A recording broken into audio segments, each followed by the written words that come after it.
Another community traumatized. This time it was Newport News, Virginia.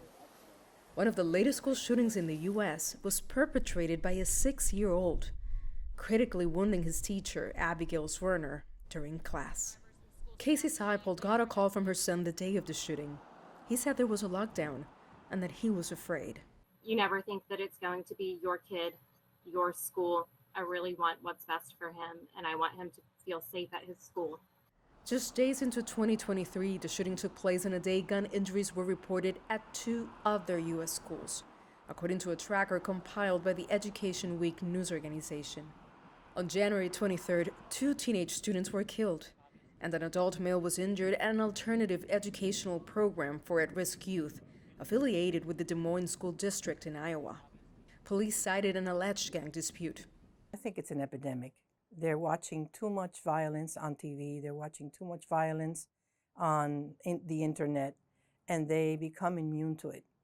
School shootings are a constant threat in American society. There have been more than 150 of these violent incidents since 2018, according to Education Week magazine.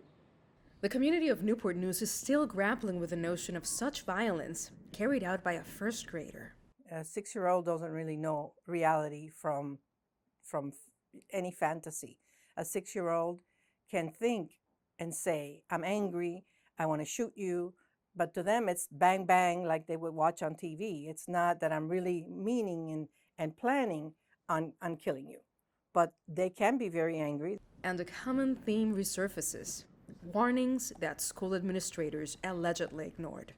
The wounded teacher's lawyer accused school administrators of failing to act, despite 3 separate appeals for intervention over suspicions that the boy had a gun. They didn't call security, they didn't remove the student from the classroom, the school administration failed to act. The Washington Post also reported that the wounded teacher had repeatedly pleaded with administrators for help with the boy.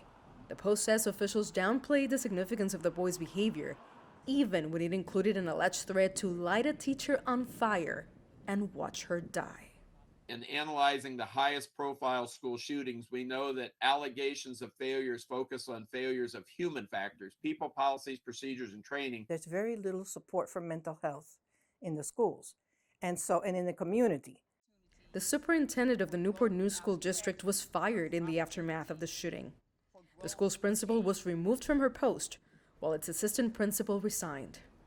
At this time, authorities have not indicated whether they will prosecute the parents for not properly securing the weapon. Meanwhile, Rich Neck Elementary reopened for classes after a 3-week pause, with new metal detectors in place. Nitza, Soledad, Perez, CGTN, Miami.